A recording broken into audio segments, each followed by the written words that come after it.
That man's been waiting. There's been a lot of firing Pelosi. I just want to know, in your opinion, who you'd replace her with. I actually haven't. I'm asked that question a lot. I'm also asked what committees I would like to be on, and I don't want to put the cart before the horse.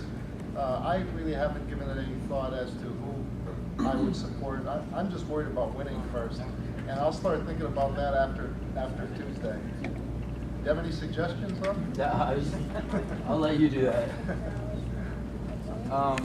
Obviously this area's had a Democrat for a long time. How do you, ease the minds of Democrats that you're going to represent them as well?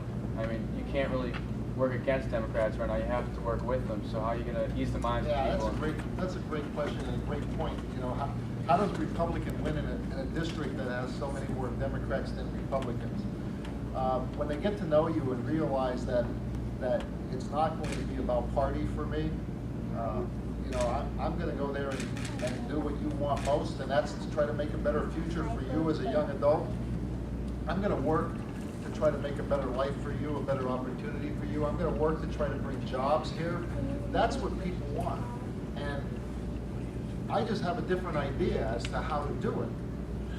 And I don't really care if that falls on the aisle of a Democrat side down in Congress, or if it falls on the Republican side of Congress. I have a way, an idea of what we need to do to get jobs here again, to get people hiring and businesses started. It's not, unfortunately, I don't believe it's by taxing people more. I don't believe it's by handcuffing them. And if I'm given the chance, which I was in Hazleton, and obviously they liked it enough, they elected me 2 times after that again.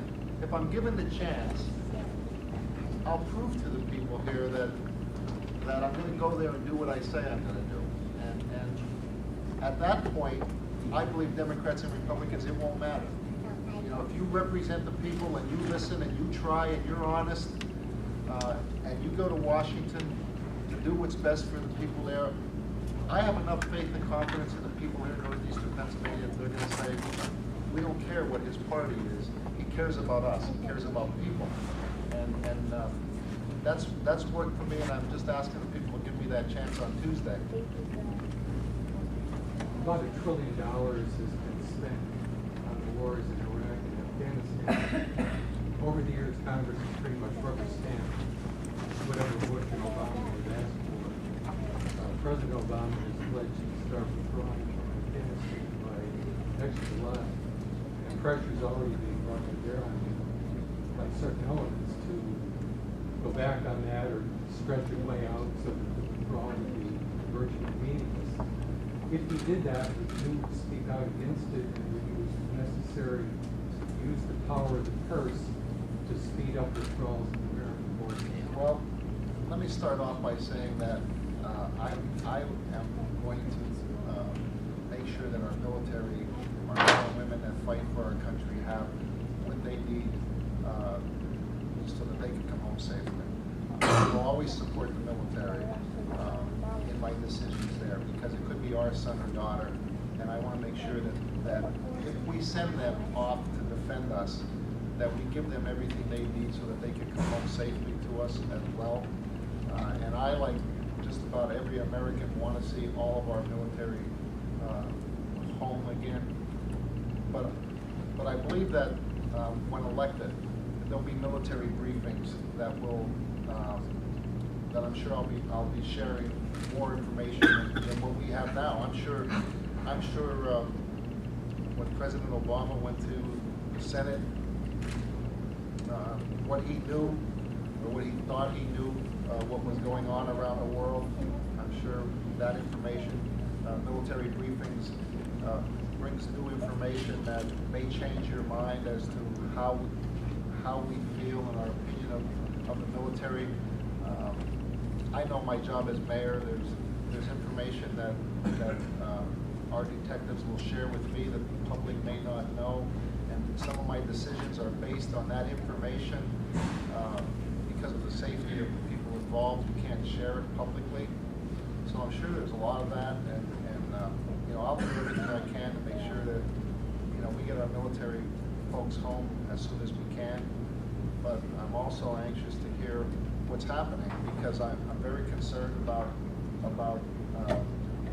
some of the radical Islamic terrorists who want to hurt us and destroy our country, and the threats that are there. I'm sure we don't have all the information of what's happening, and we have to make sure that we put national security at the forefront. So to give you an honest answer, I'm going to go to Washington with an open mind and listen, and then I'll make decisions based on the information from the military. I wish I could say today, let's bring everybody home, but I'm sure today, as a civilian, just as you, that I don't have all the information to make that intelligent decision. And next year, maybe I'll be able to come back here and give you a more informed answer than that. But I'm giving you an honest answer. I'm going to keep an open mind and see what's happening. I'm sure this is, when we look what's going on around the world, it's frightening. It's frightening. My concern is Social Security increases, cost of living increases. There was nothing in 2010, and we're not going to get anything in 2011. This also has ramifications. It affects military retirees' pay, Right. and it also affects federal civil service annuitants. And in this area, for example, there's high population of senior citizens on fixed incomes. But Congress is saying that inflation has been held in check. But when you look at it, utilities have gone up, groceries have gone up, gasoline, and 2 years in a row it's going to hurt a lot of folks, especially ones on fixed income. I think it's unforgivable that the senior citizens did not get a cost of living increase for 2 years in a row. Right. But yet, Washington found a way to bail out their friends and donors and contributors on Wall Street and around the country, but yet they couldn't find any money to make sure the senior citizens had a cost of living increase 2 years in a row. And if Paul Konjarsky's elected, you won't get one next year either. For 2012, you mean? Right.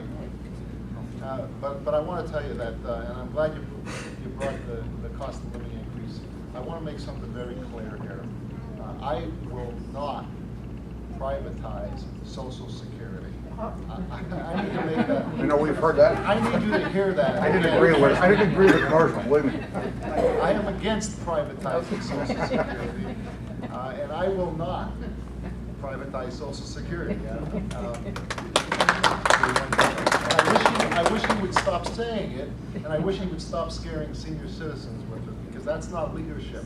That's not a way to get elected, by scaring senior citizens that they're going to lose their Social Security. Excuse me, in all fairness to President Bush, too, he didn't want the whole entire package being privatized. It was only for the younger folks, 1%. like a small percentage. Unfortunately, it comes up at election time. I know. And unfortunately, it works among some seniors, so they continue to use it. And I'm hoping that I bring a different type of leadership here, one that will not scare senior citizens for their vote. I'd rather them vote for me because they know I'm going to Washington to fight for their Social Security. I never took 1 penny out of Social Security. Only one of the candidates in this race took money out of Social Security to use it somewhere else, and he did it 18 times, and I'm not going to tell you his name. But they've been raiding it since all the way back to President Johnson. It's amazing, and then at election time, turn it around and tell seniors they have to be afraid of me. Mayor, would you explain to people how exactly your charge is truthful about the health care bill taking $500 billion out of Medicare? Can you say that again? How?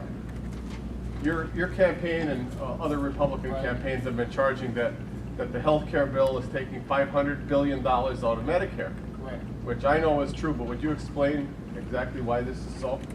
Well, it's going to be over the next 10 years, actually. Out of Medicare Part D, I guess, is the where it will be affected the most. Medicare Advantage, actually, is where it will be affected the most.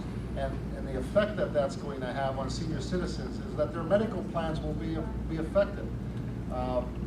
So when we think about all the issues concerning senior citizens, the issue they should be concerned most about is that right there, the $500 billion out of Medicare, and the effect it will have.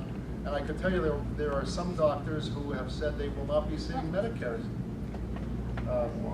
patients already because they're not going to. Plus, we're adding, on top of that, we're adding 30 million more people in the healthcare plan. Less and less doctors. It's going to drive doctors away because of the medical reimbursements, the Medicare reimbursements, which means that you are going to wait a long time to see your physician, if they will even see you at all. So when we talk about issues, senior issues, I don't believe there's any that is more important to a senior citizen than the health care bill and what it will mean to them and their plans. Many of them will lose their medical plans. Just another along the same lines, I guess promoting business and jobs. Can you take a look at the Buy America Act once you get to Congress? Because our most recent Congress passed or made an amendment to it that said any product that's available for public sale in this country is considered Buy American compliant. Meaning a product made in China, the federal government can buy it just as they would American-made products. I'm thinking if you want to stimulate the economy, require the federal government to buy American-made products only. Because first of all, it's going to protect us from a national security standpoint. It'll be bigger than any stimulus we'll ever have if you say federal government shall buy American-made products. Right. And again, it'll create jobs and bring that money back versus going overseas. That's tax money you'll never see again. Regarding that, it's one thing to lose an election to a career politician if the voters are alive to vote. It's another thing to lose it when you have dead people voting. If you have massive fraud. If there's evidence of massive fraud that results in losing, would you take the initiative to try to correct that? In order to let the people really have their voice heard? I would. I believe that's a problem. It's something that we should always protect is the vote of the American people. That's democracy. We never want to get to where other nations are, and I don't believe Americans will ever allow that to happen. But get to where other nations are, where they don't have the free right to vote. The elections are fixed, and American people lose their rights. So yes, I would absolutely.